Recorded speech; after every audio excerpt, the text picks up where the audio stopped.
Atölye Masal YouTube kanalımdan herkese merhabalar arkadaşlarım. Bugün sizlerle minik, sevimli tarifler örüyoruz yine. Tam da mevsimine uygun bir amigurumi balkabağı, bir örümcek ve bir de hayalet öreceğiz. Üçlü konseptlerde tercih edilen modeller ben de sizler için şekillendirmek istedim. Hep birlikte keyif alarak öreceğimize eminim. Minimal ürünler çalışmak isteyen arkadaşlar için kesinlikle ideal ölçüde modeller olduğunu düşünüyorum. Zevk alarak göreceksiniz. Çok kısa süre içerisinde tamamlayabileceğiniz 3 adet anahtarlık aksesuar örmüş olacağız. İsterseniz bunları birlikte de kombinleyebilirsiniz. Uzun bir zincirde anahtarlıkta çifter çifter ya da üçlü kombinler yapabilirsiniz. Çanta charm olarak tercih edebileceğiniz, anahtarlık olarak kullanabileceğiniz çok sevimli ürünler oldu. Çok az iple ve birer anahtarlık aparatıyla rahatlıkla tamamlayabileceksiniz. Daha önce minimal tariflerde yine çalıştık beraber. Onları da şuraya ekliyor olacağım. Kanalıma göz atarak diğer modellerimi de görebilirsiniz. Kanalıma henüz abone değilseniz ücretsiz abone olmayı unutmayın. Katıl butonundan kanalıma üye olarak da kanal ayrıcalıklarından faydalanabileceğinizi de hatırlatmak isterim. Malzemelerden de bahsetmiş olalım. İnce kalınlıklı pamuklu bir iple örüldü. Ölçüleri ne kadar olduğunu da size göstermiş olayım. Şöyle bakalım. Örümcek için gövdesi 4 santim, kafa gövde dahil. Şöyle en geniş yerinden de ölçersek 6 santim oluyor. Bal kabağımız 4 santim. Yükseklik olarak da sapı dahil bakalım. Yaklaşık 3 santim diyebilirim. Şu anda tek tutamıyorum. Evet, 3 santim. Hayalet için de şöyle bir detay çalıştım. O da 4 santim boyunda. En geniş yeri de şöyle 3,5 santim, 3 santim, 3,5 santim civarında oluyor. Minimal dediğim gibi ideal boyutlar olduğunu düşünüyorum. Anahtarlıklarınızda da gayet çantanıza uygun olacak. İnce kalınlıktaki bu ipleri ben 2 milimlik bir tığ yardımıyla örüp şekillendirmiş oldum. Bir tane iğnesine ihtiyacınız olacak. Ve içini doldurmak için çok az miktarda elyafı ve anahtarlık aparatlarına. Malzemeleriniz hazırsa o halde hadi gelin örmeye başlayalım. Evet, şimdi beyaz ipimizde sihirli halka yaparak başlıyoruz. Şöyle ipimi bir kilitliyorum.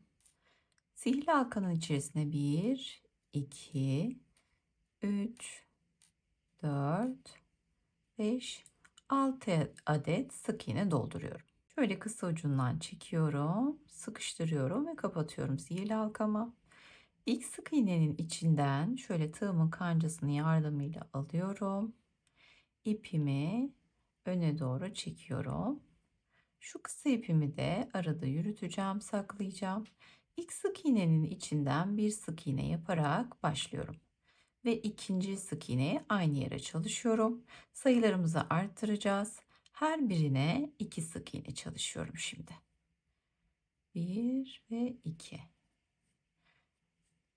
Bir sonrakine 1 ve 2.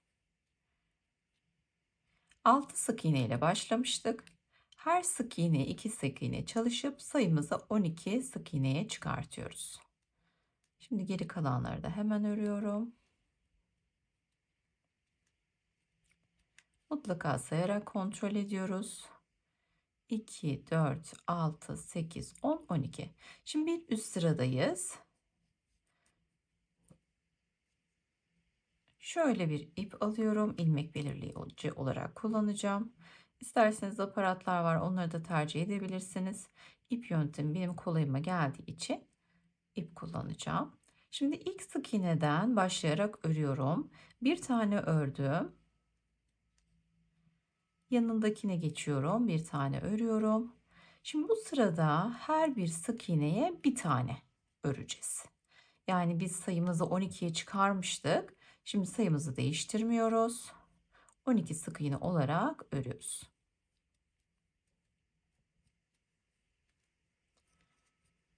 Son ilmeklerimi yapıyorum. Biraz kıvrılmasını istiyorum elimdeki parçanın aşağıya doğru. değiştirmeden öreceğiz. Yani ne yaptık? 6 sık iğne, 12 sık iğne, toplamda 3 sırada 12 sık iğne olarak örüyoruz. Şimdi hemen hızlıca örelim. Evet, şimdi ördük. Toplamda 3 sıra oldu. Şimdi bu sırada yine biraz genişletelim. Şöyle ipimi öne doğru alıyorum. İlk sık iğneden örüyorum bir tane. Bir sonrakine 1, 2 tane batıyorum. Bir örüyorum, bir arttırıyorum. Şöyle ipimi alamamışım. Bir ördüm, bir arttırıyorum. Sıra boyunca 6 kez bu işlemi tekrar edeceğiz. Bir tane öreceğiz, bir tane arttıracağız. Sayımızı biz 12 yapmıştık. Şimdi 18 yapacağız. Yine basit teknikler kullanıyoruz. Ama farklı sistematiklerle örgümüzün şeklini, parçamızın şeklini değiştirmiş olacağız. Şöyle bir artırmamız daha yapalım. Sayalım hemen. 2, 4, 6, 8, 10, 12, 14, 16 ve 18. Tamam. Şimdi şöyle yapayım, ses gelmesin.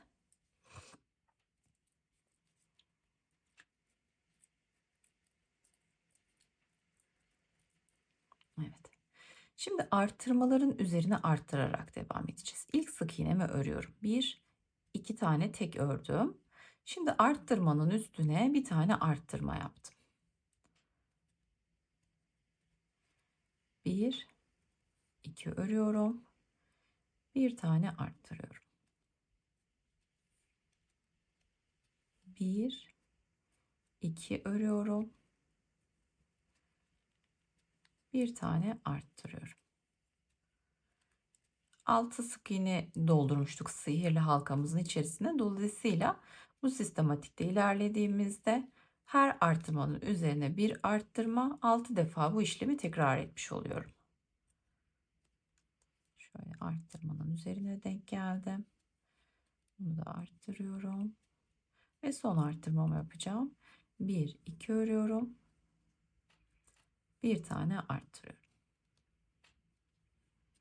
Şimdi bakalım bir parçamıza. Şöyle yana alayım başlangıç noktamızı.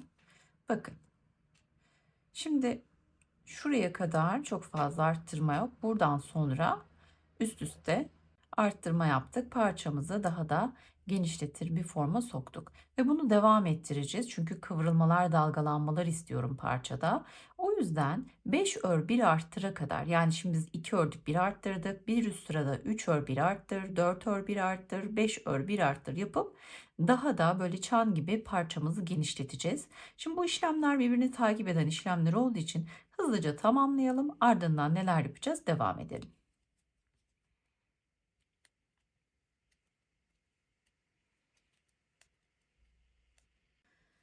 Şimdi elimde 42 tane sık iğnem var. 42 sık iğneyi koruyarak öreceğim. Toplamda 2 sıra öreceğiz. Şimdi bu sırada 5 ör 1 artır yaptım. 42 oldu. 42 artırma azaltma yapmadan 2 sıra daha örelim. Ardından eksiltmelerle devam edelim.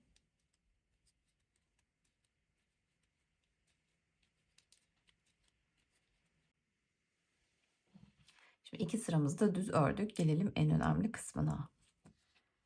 Şimdi arttırmalarımızı takip edelim. Şurada bir arttırma var. Renk beyaz olduğu için umarım görünebiliyordur. Şöyle kıvıra kıvıra göstereceğim.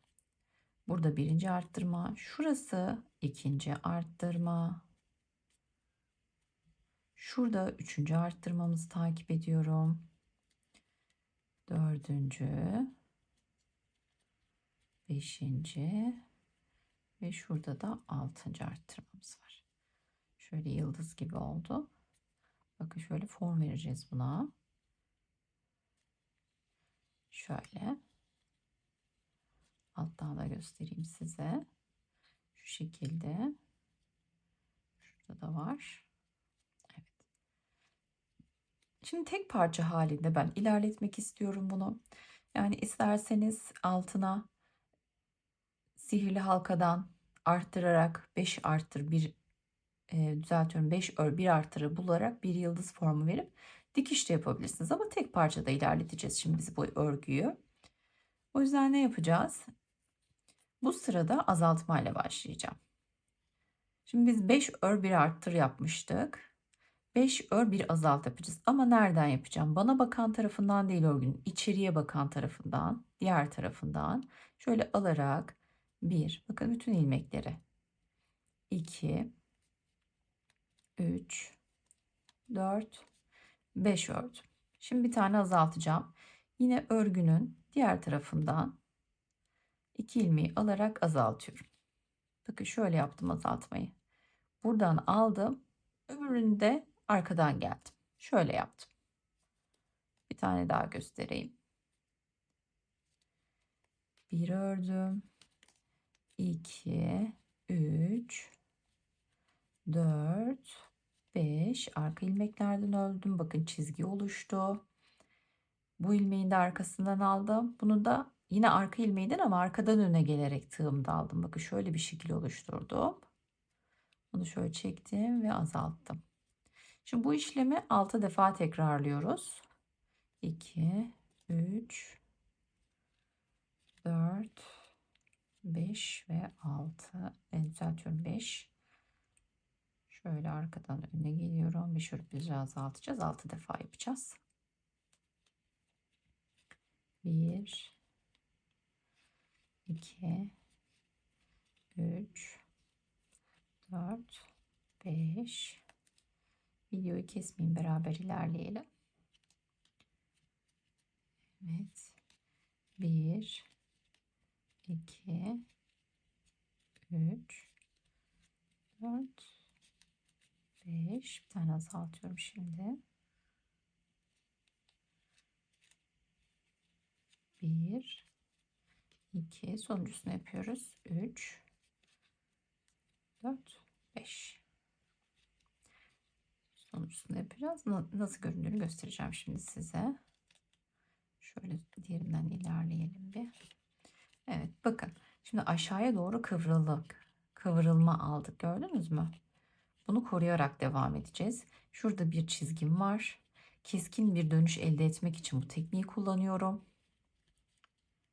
Şöyle görüyor olacaksınız. Bakın. Şimdi bunu korumak için azaltarak devam edeceğim aynı şekilde. Buradan arttırarak gelmiştik. Buradan azaltarak gideceğiz. 5 ördük, 1 azalttık. 4 ör 1 azalt, 3 ör 1 azalt, 2 ör 1 azalt. Devam edeceğiz ve elyaf doldurmamız mutlaka gerekli. Şimdi bundan sonrası için arka ilmekleri kullanmıyorum. Normal ilmeğimin her iki tarafını da alarak öreceğim artık. Bu önemli. Alt kısmında bu işlemi yapmayacağız. Biz çünkü küçültme işlemi yapmak istedik. Keskin dönüş yapmak istedik. O yüzden burada kullandık. Bu yeterli. Şimdi 2, 4 tane ördüm. Şimdi ön ilmeklerden alıyorum ve azaltıyorum. Bakın. 1, 2, 3, 4 ördüm. Ön ilmeklerden alıyorum ve azaltıyorum. Bu şekilde ilerliyoruz. Parçamızı küçültelim, biraz daraltalım. Elyaf dolumuyla tekrar devam edelim. Şimdi yaptım. 2 ör 1 azaltı da bakayım bir. 5 ör 1 azalt, 4 ör 1 azalt, 3 ör 1 azalt ve 2 ör 1 azaltı da yaptım ve geldim. Şimdi içerisine elyaf dolumu yapacağız. Şöyle az miktarda elyafı alıyorum. Elyaf cımbızı kullanıyorum örgülerimde.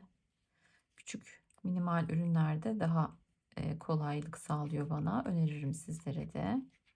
Şimdi öncelikle şöyle kafa kısmına doğru bir dolduralım. Alt kısımları çok fazla doldurmayacağım. Çünkü iğneyle şekillendirme yapacağız.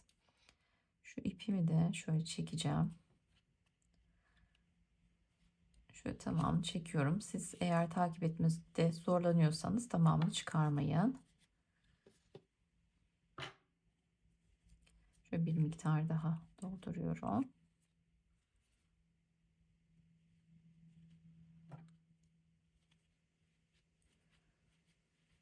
Şöyle etek kısımlarına, aşağı doğru olan kısımları iğneyle şekillendireceğiz. Nasıl yapacağımızı göstereceğim size. Bakın çok az doldurdum. Normalde biz amigurumi oyuncakları, ürünleri güzelce dolduruyoruz. Bir önceki videolarımda da bunun ne kadar önemli olduğunu bahsediyorum size. Ama bu çalışmış olduğumuz üründe bir aksesuar çalışıyoruz ve şekillendirme yapacağız. O yüzden bu kadar doldurmuyorum. Sıkı sıkı doldurmuyorum. Bakın.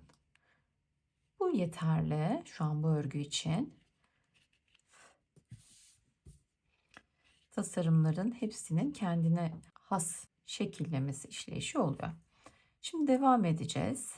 Bir öreceğim, bir arttıracağım. Bir tane örmüştüm ben. Düzeltiyorum, azaltacağım. Şöyle parmağımla elyafı destekliyorum. Bir örüyorum, bir azaltıyorum. Bir üst sırada da 6 defa azaltacağım ve toparlayıp kapatacağım.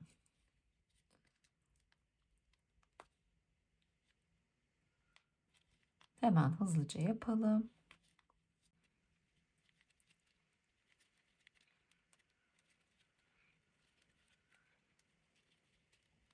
Yeni başlayanlar için de arttırma eksiltme nasıl yapılır? Sihirli halka nasıl yapılır? Detaylı anlattığım videolarım var. Teknik videolarımı da aşağıya bırakayım.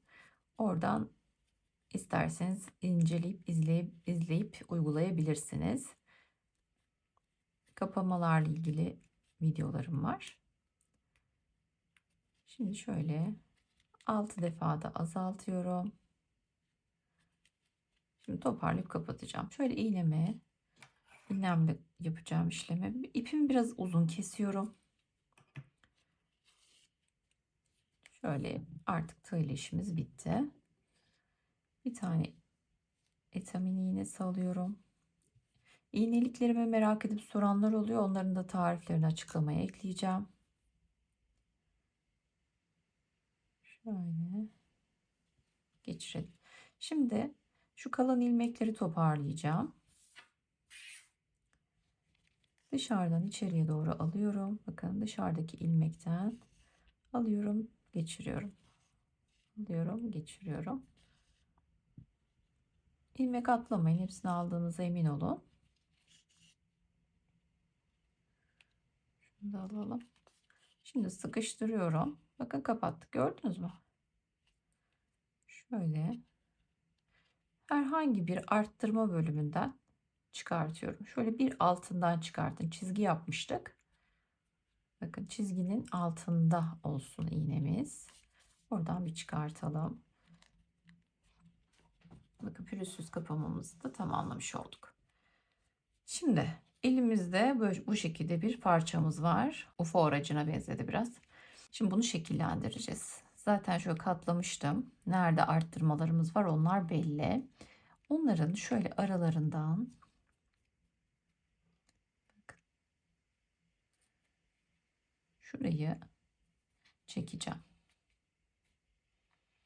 Önce şöyle bir sabitleyelim bunu.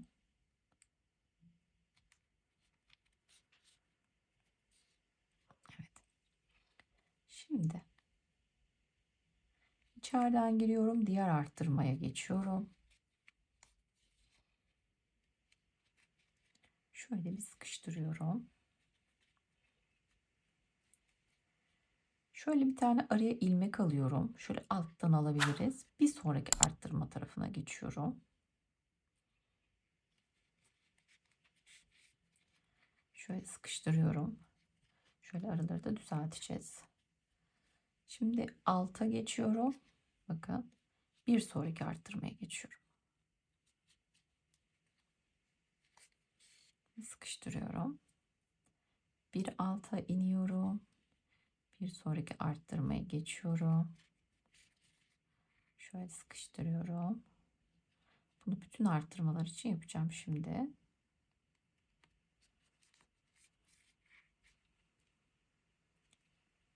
Ve şu başladığımız noktaya gelmiş olduk. Şimdi şu kapattığımız sihirli halkadan tam ortasından çıkartıyorum. Bütün hepsini dolaştık. Bakın. Şöyle şekillendirelim. Şimdi yapacağım işlem burayı içeriye çekmek olacak. Şöyle geliyorum ve tepeden çıkartıyorum. Bunu çekiyorum. Şöyle elini sıkıştırıyorum.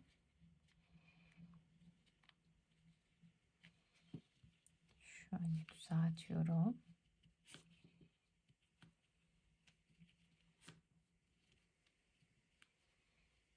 Bakınız. Gördünüz mü?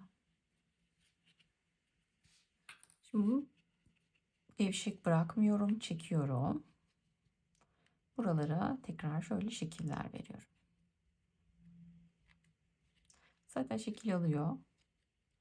Dediğim yerlerden iğneyle giriş yaparsanız balkabağı detayı gibi. Şimdi bu ipi burada sabitleyeceğim. Bakın şu yan tarafından çıkmışım. Ortadan çıkıyorum. Ortadan çıksam yandan çıkıp gelecektim. Şöyle uzak bir yerden çıkartıyorum. Ama burada tam çekmeyin. Yoksa burası da içine geçer. İçine çekilmesini istemiyoruz tepe kısmının. Şimdi birkaç yerden giriş çıkışlar yapacağım. Bakın buradan çıktım. Şimdi bir üsttekinden başka bir yerden.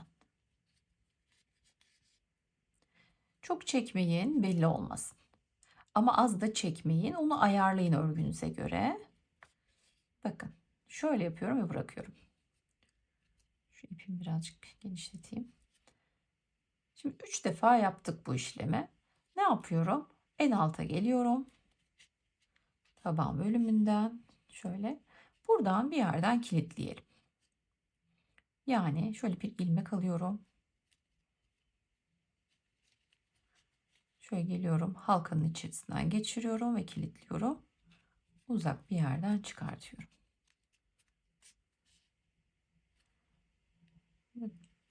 Bu yapmış olduğumuz bir oyuncak değil. Bir aksesuar.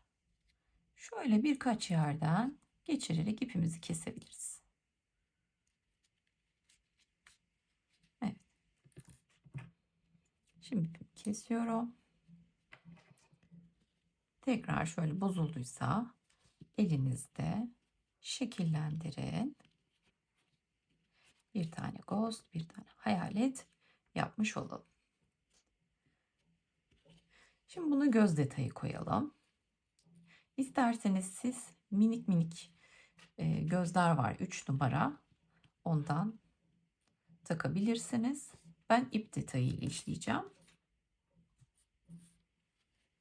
Siyah iple minik 2 göz koyacağız şimdi.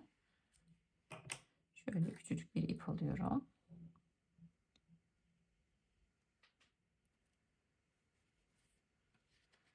Şöyle bakıyorum örgümün yönünden nereye koyacağıma karar veriyorum. Şurası başlangıç noktamız, arkada kalsın. Şu ön kısma koyalım. Arkadan geliyorum. Bakın sihirli halka yaptığımız yer 1, 2, 3. 3 ve 4'ün arasından çıkartıyorum. Göz takacaksanız buraya kullanabilirsiniz. Tekrar bir yukarıdan. Şöyle de bir yandan geliyorum. Şöyle bir aşağıdan. Arkadan çıkartıyorum. Şöyle.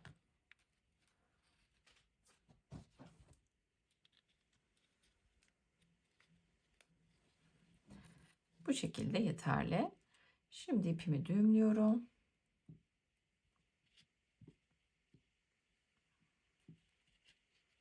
Bir düğüm daha atıyorum. Şöyle iğnemle uzak bir yerden çıkıyorum. Düğümü içeri çekiyorum. Ve kesiyorum. İplerimin ucunu da içeriye çekiyorum. Evet, şimdi çektim, kapattım. İpleri sakladım. Bu şekilde bir görüntüsü oldu. Şöyle şekillendirelim. Elimizde işlem yaparken bozuluyor çünkü.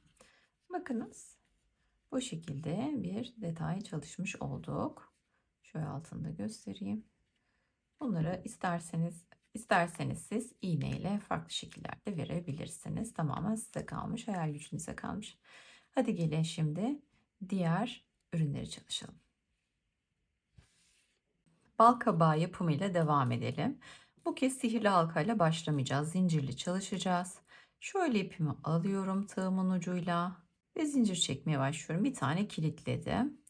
1, 2, 3, 4, 5, 6, 7, 8, 9, 10, 11, 12, 13, 14, 15, 16 tane zincir çekiyorum. Şöyle tığımın başını doluyorum. Geri dönüyorum. 1, 2, üçüncüyü sayıyorum. Üçüncüden başlayarak öreceğim. Tığımda 3 tane ilmek oluştu. Hepsini bir örüyorum. Tığımın başına doluyorum. Bir sonrakinden ilmeğimi alıyorum. Üçünü bir çekiyorum. Bu yapmış olduğumuz tekli trabzan. Tekli trabzanlarla çalışacağız. Şimdi kaç tane yaptık? 4 tane yaptık. 5, 6, 7, 8, 9, 10, 11, 12, 13 ve 14. Geriye döndük. 14 tane çalıştık. Şimdi 1, 2 zincir çekiyorum. Geri dönüyorum. Tığın başına doluyorum ve ilkinden batarak başlayacağım ama bakın ilmeğin her iki tarafını da almıyorum. Bana bakan tarafı değil. Şöyle tutun, çevirin. Diğer tarafından alıyorum ve üçünü bir çekiyorum. Tığımın başına doluyorum. Şöyle yan çevirdiğinizde hafif göreceksiniz zincir görüntüsünü. Size bakan taraf değil, karşı taraftan tığınızla ilmek alın ve örün. Ön tarafta size bakan tarafta çizgi oluşacak. Bakın göstereceğim şimdi. Şu şekilde bir çizgi oluştuğunu göreceksiniz. Ve bunu her sırada tekrar edeceğiz. Şimdi dönüp geleyim, tekrar göstereceğim nasıl yapacağımızı. Çünkü örgüyü çevirdiğimiz zaman yönü de değişmiş oluyor.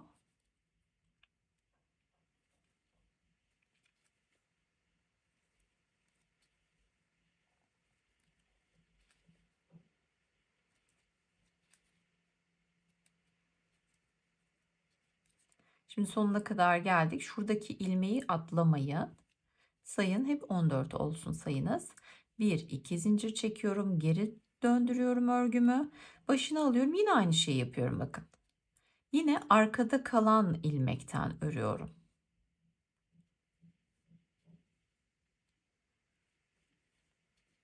Bakın zincir, şurada bir çizgi oluştu. Burada da örgüyü çevirdiğimde buradan çizgi oluştu. Şimdi bunu her sıra için yapalım. Size ölçülerini de vereceğim. İsterseniz ilmek sayıları aynı olsa bile ipimizin kalınlığı ve el örgümüzün ayarı boyutları değiştirdiği için ölçerek vereceğim. O ölçülere uygun olacak şekilde de siz sayılarınızı belirleyebilirsiniz. Bakın şöyle çeviriyorum.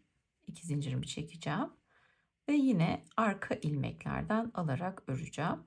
Şimdi örüp geliyorum. Size ölçülerini vereceğim.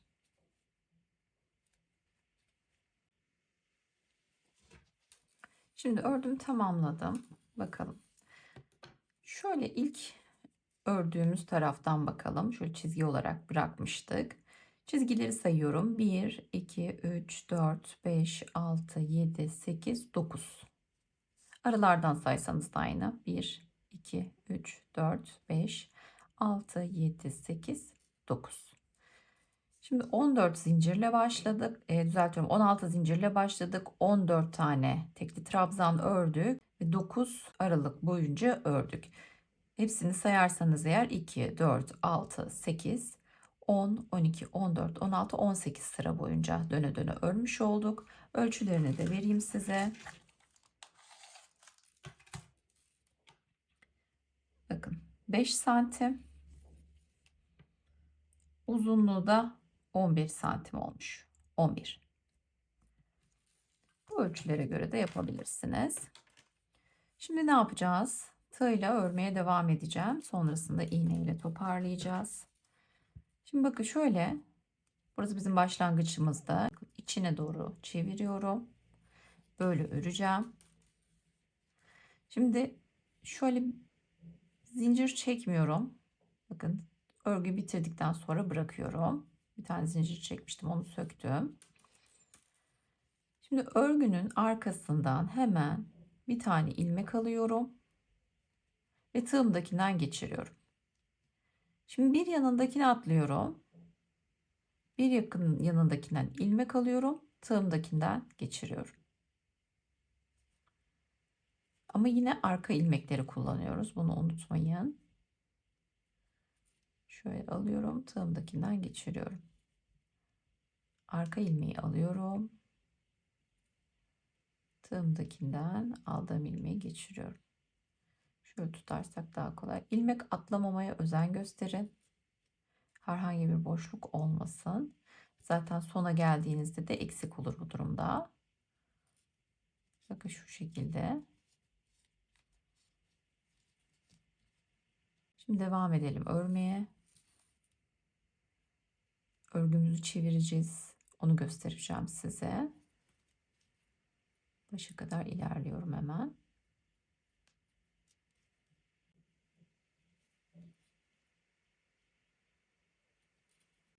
Şimdi geldim, tamamladım. 14'ünü de yaptım. Şöyle bir zincir çekiyorum, bırakıyorum.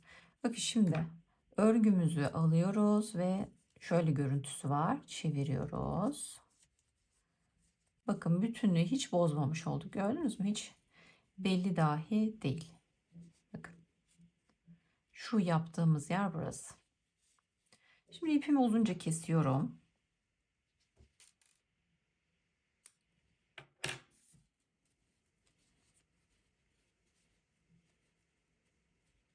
Şöyle ilmekten çekerek alacağım ipin ucunu. Ve iğnemi alıyorum.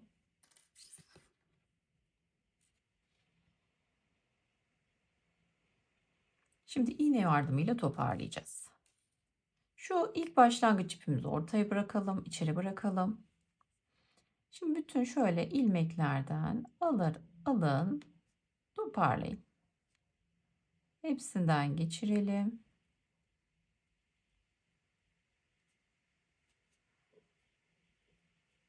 Bakın şöyle alıyorum. Kenar boyunca yapıyorum işlemi.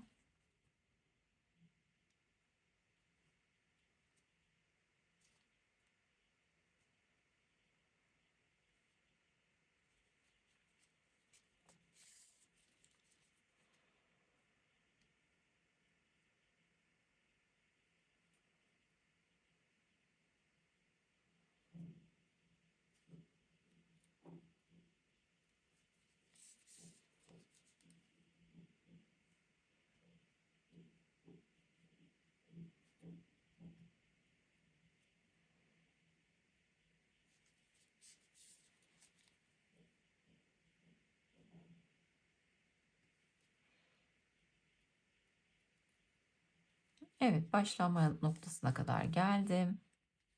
Şöyle çekiyorum. Şöyle çekeceğim, sıkıştıracağım şimdi.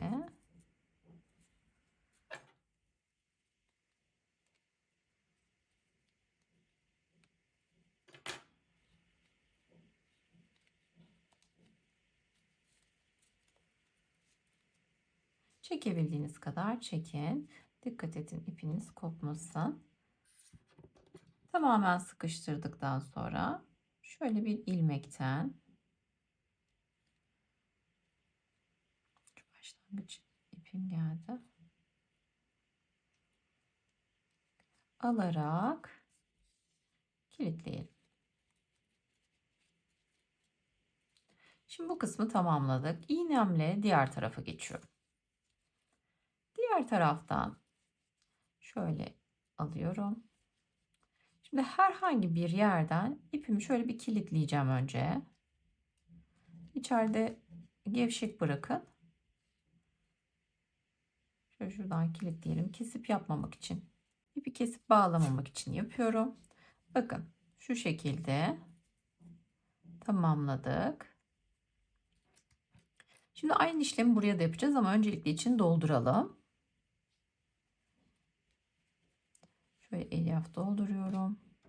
Yine fazla doldurmayacağım. Yine çünkü iğneyle şekillendirme yapacağız. Bu kadar bile yeterli bakın. Bir bakalım şimdi. Yine aynı işlemi yapalım. Şöyle kenar ilmeklerinden alarak büzeceğiz.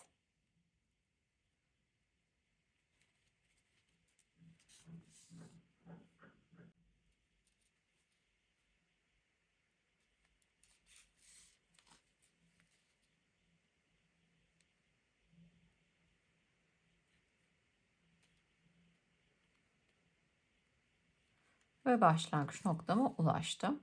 Şimdi sıkıştırıyorum. Şöyle kontrol ediyorum. Birazcık doldurabiliriz. Çok az dolduralım.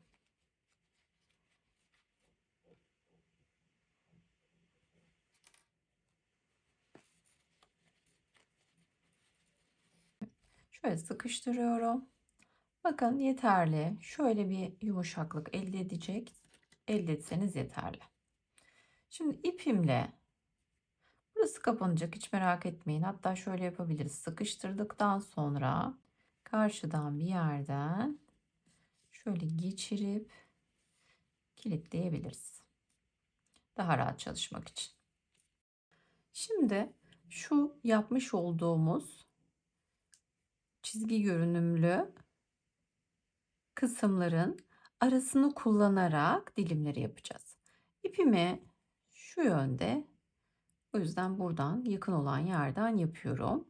Bakın iki çizginin arasından sihirli halkanın tam ortasından tekrar buradan geçirerek sıkıştırıyorum. İki çizginin arasından dilimi vereceğim.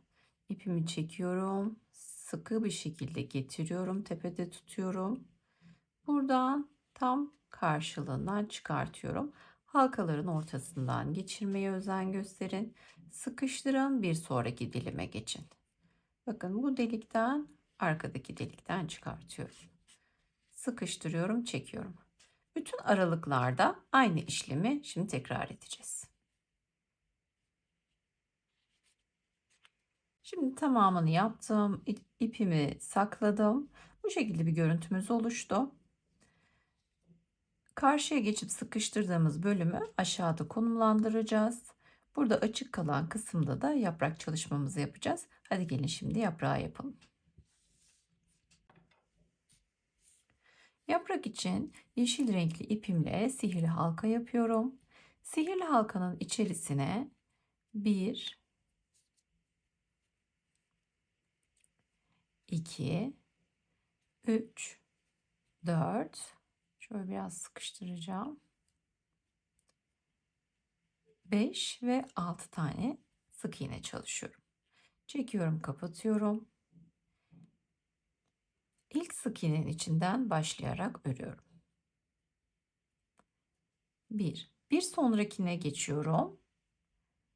2. Bu sırada 6 sık iğnenin üzerine 6 sık iğne yapacağız. Yani arttırmamız olmayacak. O yüzden elinizde düzelterek örmenizi öneriyorum. Kıvrılacaktır.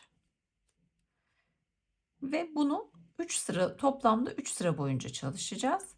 Şimdi tamamlayalım ve devam edelim. Tamamladım. Şöyle ipimi alıyorum ve kilitliyorum. Bakın bu şekilde bir parçamız var. İpimi şöyle biraz uzun kesiyorum. Dikiş yapacağız.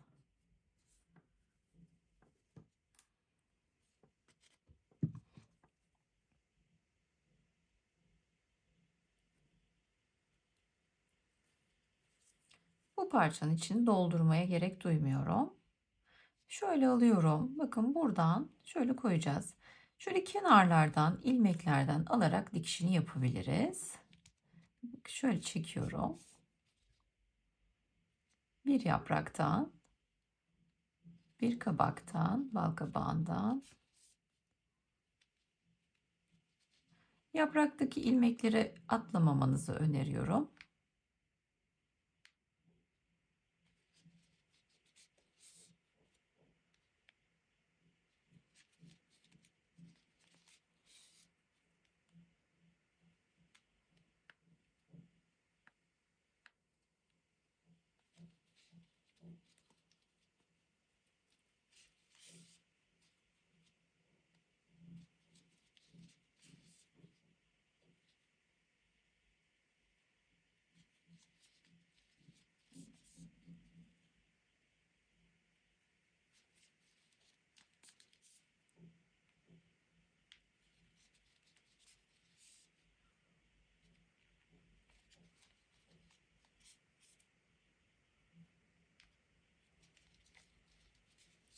Evet, 6 sık iğnemiz vardı.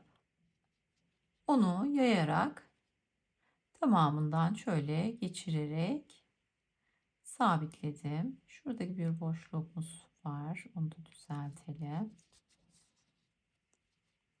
Şimdi şöyle yapraktan bir tane alıyorum. Halkadan geçirip kilitliyorum. Şöyle tekrar karşılığına geçirip iğnemi sabitledim. Ve ucunu kesiyorum.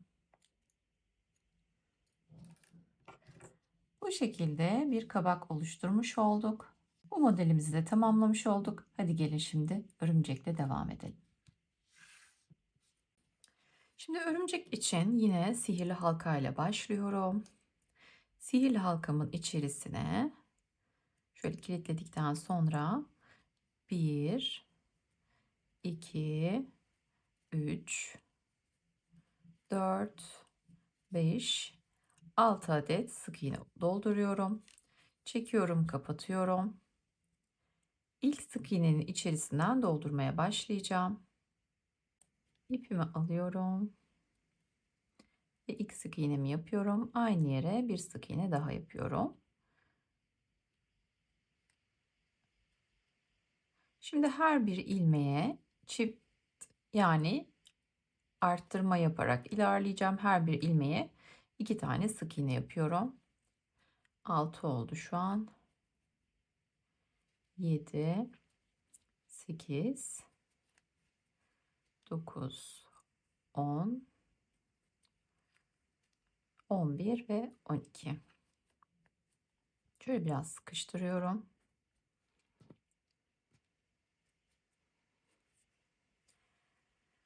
Şöyle yeşil renkli ipimi ilmek belirleyici olarak kullanacağım. Bir üst sıradan devam ediyoruz. Bir örüyorum. Yanındakine ikinciyi örüyorum. 3, 4, her bir ilmeğe bir tane. 5, 6, 7, 8, 9, 10, 11 ve 12. Herhangi bir arttırma yapmadık. Şimdi bir sıra daha örelim aynı şekilde. Bir kafa bölümünü oluşturuyoruz. 2, 3, 4, parmağımla da şöyle şekillendiriyorum. 5, 6, 7, 8, 9, 10, şu ipleri çekeyim. 11 ve 12. Şimdi kafa bölümü bu kadar bitti. Şu ipimi arkaya çekeceğim, siyah ipimi. İçeride kalsın. Yeşil ipi de araya koyuyorum. Kafa bölümünü bitirdim. Şimdi gövde bölümüne geçiyoruz. Şöyle ilmek atlamadan bir tane örüyorum. Bir tane azaltıyorum. Bir sonrakine bir tane örüyorum. Bir tane azaltıyorum. 2 yaptık. Bir tane örüyorum. ön ilmeklerden alıyorum. Bir tane azaltıyorum. Bir tane örüyorum ve bir tane azaltıyorum. Toplamda 4 defa azaltma işlemi yaptık. Şimdi elimizde 8 tane sık iğnemiz var. Sayalım. 1, 2, 3, 4, 5. Çevireceğim. 6, 7 ve 8. Tamam. Şimdi kafa bölümünü tamamladık. Ayrımı da yaptık. Gövdeye geçiyoruz. Bu yüzden her bir ilmeğe çift batacağım şimdi. Birinci yaptım. 2 ilmeğim oldu. 3, 4. Bir sonrakine geçiyorum. Küçük olunca ipler karışıyor. 5, 6, 7, 8, 9 alacağım. 10, 11, 12, 13, 14, 15 ve 16. Şimdi de 8 ilmeğimiz vardı. Çift battık. Hepsini sayımızı 16'ya çıkardık. Bir üst sıraya geçiyorum. Şöyle yeşil ipin uzun ucunu bu tarafa alacağım. Bu ipimin de içeriye göndereceğim. Şimdi buradan da çok az bir elyaf koyacağım. Tığımın arkası bana yardımcı olabilir bu konuda. Bakın yeterli. Şimdi örmeye devam edelim. İlk ilmekten şu ilmek belirleyicimi de alayım. İlk ilmekten başlıyorum. Bir örüyorum. Bir tane arttırıyorum. Bir örüyorum. Bir tane arttırıyorum. Bir örüyorum. Bir tane arttırıyorum. Bir ör. Bir arttır. Sıra sonuna kadar aynı işlemi tekrarlayacağız. Bir ör. Bir arttır. Bir örüyorum. Bir sonrakine 2 tane yapıyorum. Şimdi sonuncusunu da yapacağım. Bir ör. Bir arttır. Kaç tane oldu? Hemen sayalım. 2, 4, 6, 8, 10, 12, 14, 16, 18, 20, 22 ve 24 tane oldu. Şimdi devam edelim. Elimizdeki bu sık iğne sayısını koruyarak devam edeceğiz. Her bir ilmeğe bir tane batıyorum. Toplamda 4 sıra boyunca herhangi bir arttırma, eksiltme yapmadan örüyorum. Şimdi bu 4 sırayı tamamlayalım, sonra devam edelim.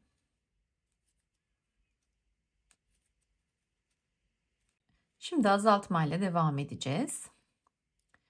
Şurada benim bakıyorum hemen ilk ilmeğime. Şuradaki ilk ilmeğim.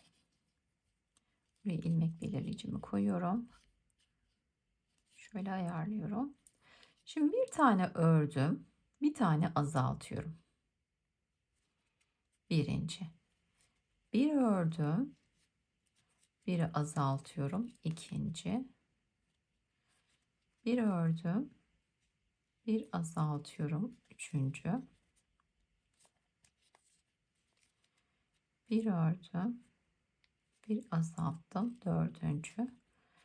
Bir ördüm. Bir azalttım. Beşinci. Bir ördüm.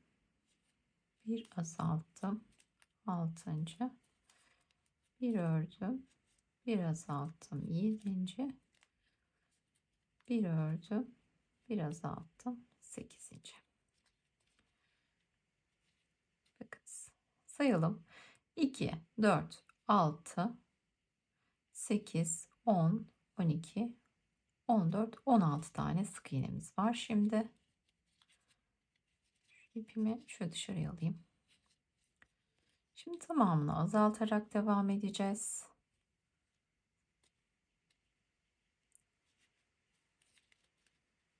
Şöyle sıkıştırıyorum biraz. Birazdan elyaf dolduracağım içine. Bakın sırayla ard arda azaltıyorum. Şöyle biraz elyaf dolduralım şimdi.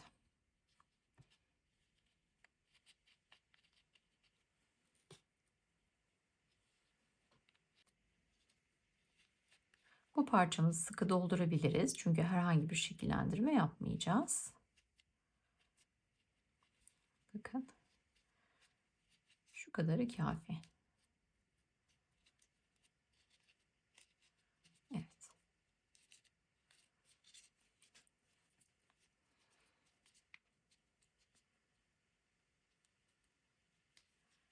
Şimdi hepsini azaltıyorum. Şu biraz geniş oldu.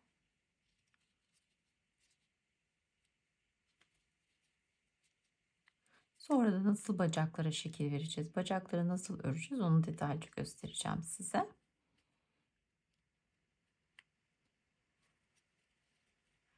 Bakın ördüm, kapattım. Şöyle bir sonrakinden alıp tığımdakinden geçiriyorum. Geri kalan ilmekleri iğne yardımıyla toparlayacağım. Tüm ilmeklerden alıyorum. Sıkıştırıp kapatacağım. Şu çıkan ilmek elyafları içine ittirelim.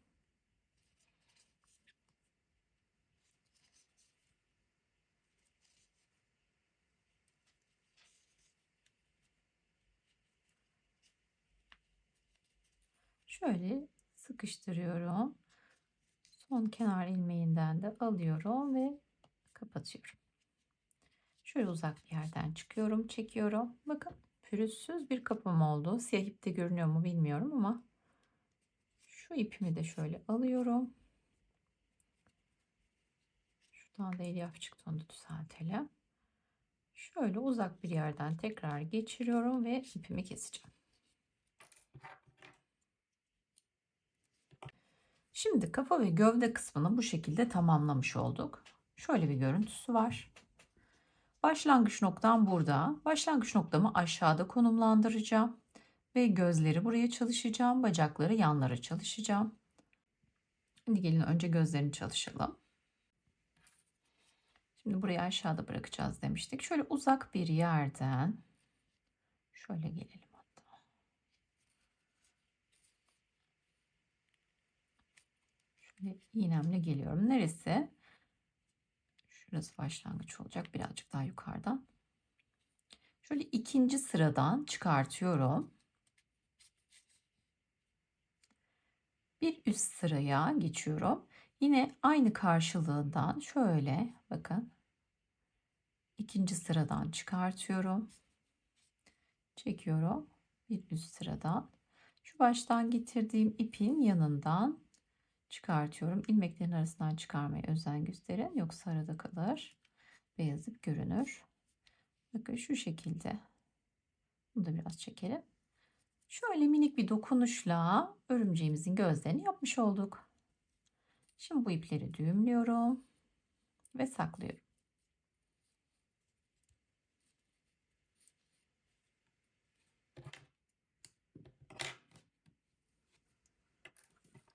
Uçlarını da içeriye çekeceğim ve saklamış olacağım.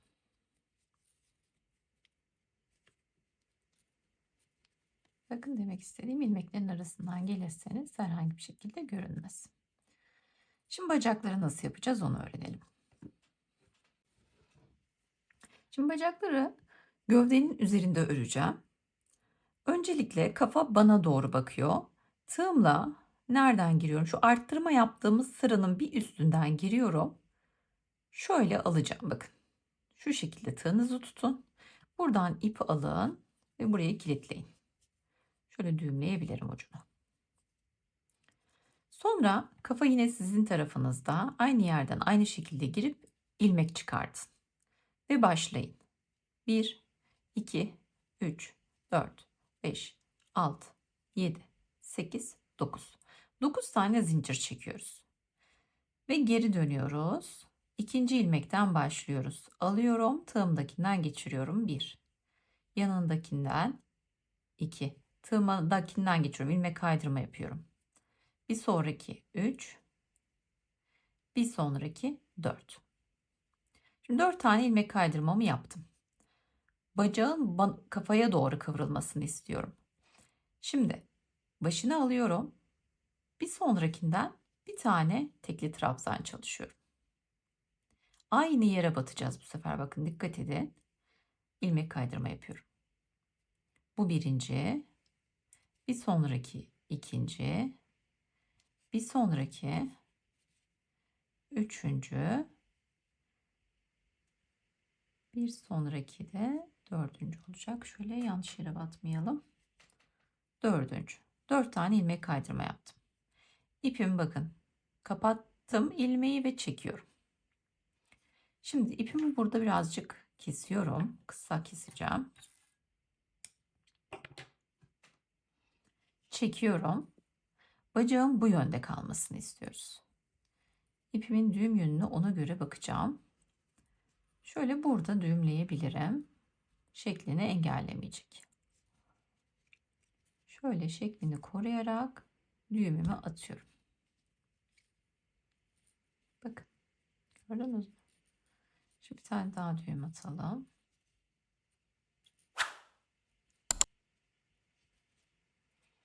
Bunu şimdi içeriye çekeceğim. Şöyle ipin iki ucunu da alıyorum. Şöyle iyice çekiyorum ve sıkıştırıyorum. Burayı da içine çekiyorum ve saklıyorum. İşte bakın birinci bacak tamam oldu.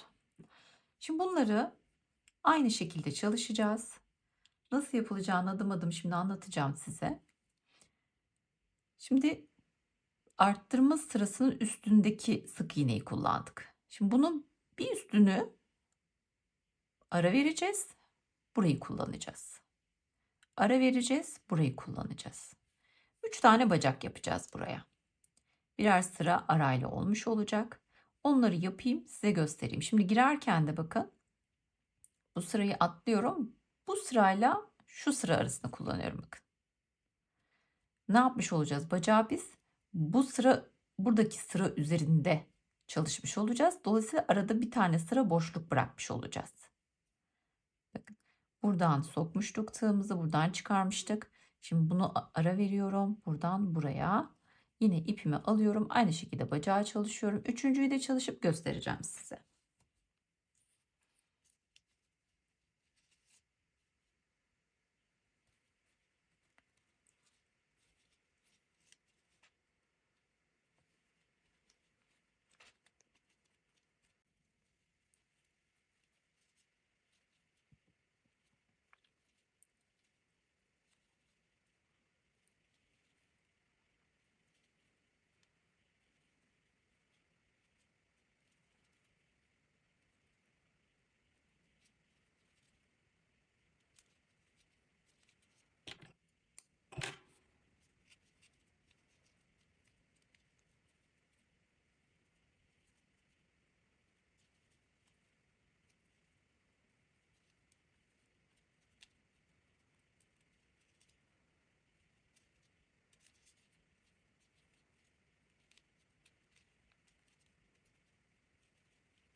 Evet, üçüncü bacağı da çalıştım. Bakın. Görüntümüz böyle. Benim çok hoşuma gitti. İnanılmaz güzel oldu. Sizin de bu şekilde çok hoş örümcekler örebileceğinizi düşünüyorum. Bakın, gördünüz mü? Ve bacaklar istediğimiz gibi kafaya doğru da kıvrılmış oldu. Kafayı kendime doğru tuttum. Şimdi diğer taraftan yapacağız. Gövdenin arka kısmından yine aynı sıralara çalışın. Simetrik yapmaya gayret gösterin. Bakın buradan, şuradan takip ettim. Hangi sıraya yaptıysam aynı yerden aldım. Bu sefer gövdenin arkasından kafaya doğru tığımı doğrulttum. Şöyle bir kilitliyorum. Aynı şekilde tığımı tutup aynı yerden başlıyorum. 1, 2, 3, 4, 5, 6, 7, 8, 9. Alıyorum. Tığımdakinden geçiriyorum. 2, 3 ve 4. Tığım başına alıyorum. Bir sonrakinden bir tekli trabzan. Aynı yerden yine ilmek kaydırmayla devam edeceğim. 1, 2, 3, 4.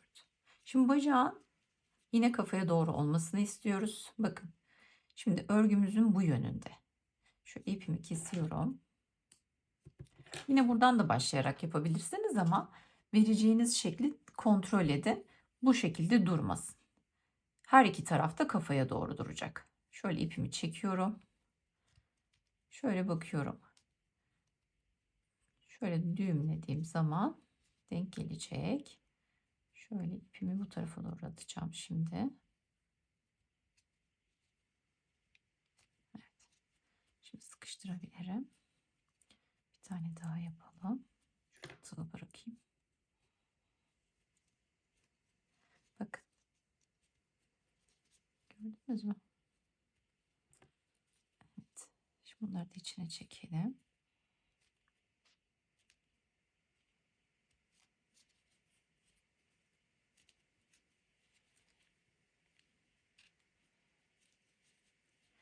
Biraz da iğne çıkarmış oldum. Şöyle alacağım. Evet. Tamam.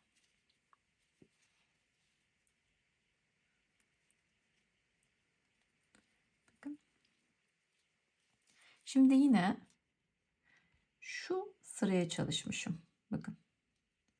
Şu sıra aralığında ojelerim de siyah olduğu için görünmüyor mu? Şimdi bakın. Bu sırayı çalıştık. Bu sırayı bırakacağız. Bu sıraya çalışacağız. Şimdi siyah iple de çalıştığım için biraz sıkıntı yaşayacağımıza eminim görüntü konusunda.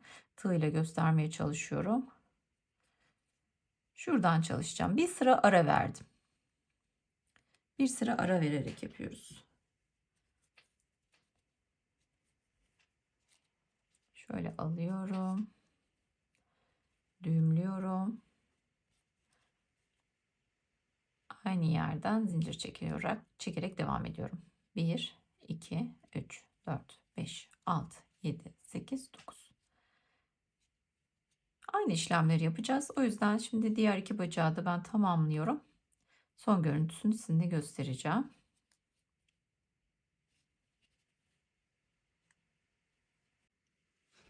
Bakın ipimi kestim son bacakta. Şimdi önemli ayrıntıyı göstermek adına. Ördüğünüzde bacak arkaya doğru bakıyor. Bunu düğümlerken ki yeri tekrar önemini hatırlatmak isterim. Bakın bacağı çeviriyorum. Bu tarafta düğümleyeceğim.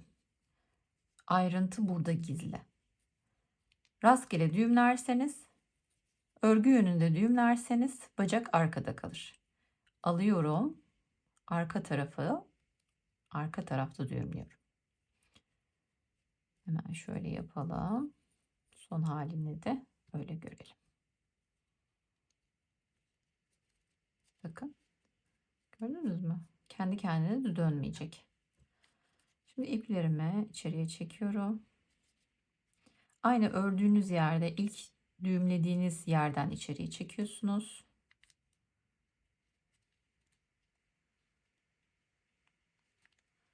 Ve kapatıyorsunuz. Şöyle de düzeltiyoruz. Ve örümceğimizi de tamamlamış olduk. Şu an yapmış olduğumuz örümcekte herhangi bir tel de kullanmadık. Sadece örgüyle böyle bir form aldı. Bence çok da sevimli oldu. Duruşu da gayet hoş oldu. Hepimizin ellerine sağlık. Şöyle üçünü de bir görelim. Böyle bir konsept hazırlamış olduk. Şimdi anahtarlıklarını takıyorum ve son hallerini bir görelim.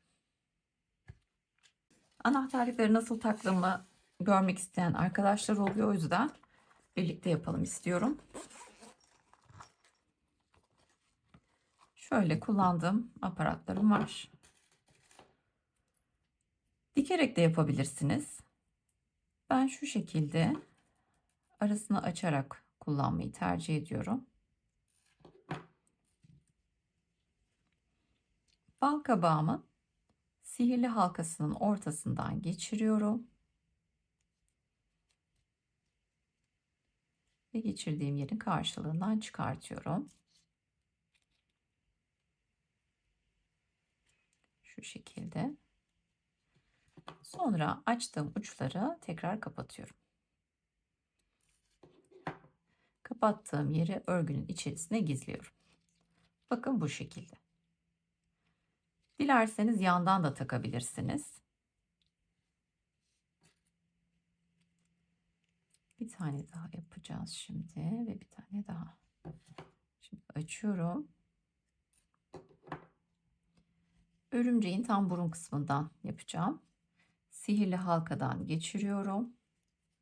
Şöyle ortadan bir yerden çıkartacağım. Evet. Ve uçlarını kapatacağım.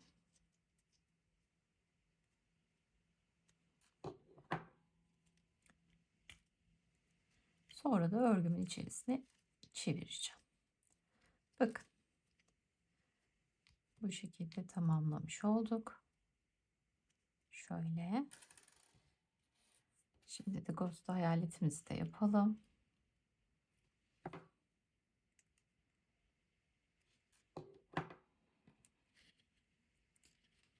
Yine sihirli halkadan geçiriyorum. Arkaya kısmından alıyorum bu kez. Ve kapatıyorum.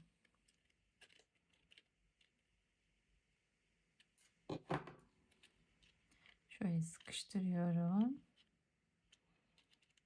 Örgümün içerisine çeviriyorum.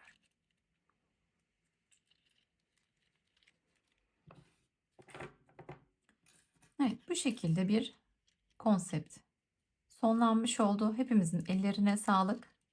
Bu şekildeki içeriklerime ulaşmak için kanalıma hala abone değilseniz ücretsiz abone olmayı unutmayın. Katıl butonundan da üye olarak kanal ayrıcalıklarından yararlanabilirsiniz. Bir sonraki projede görüşmek üzere. Hoşça kalın.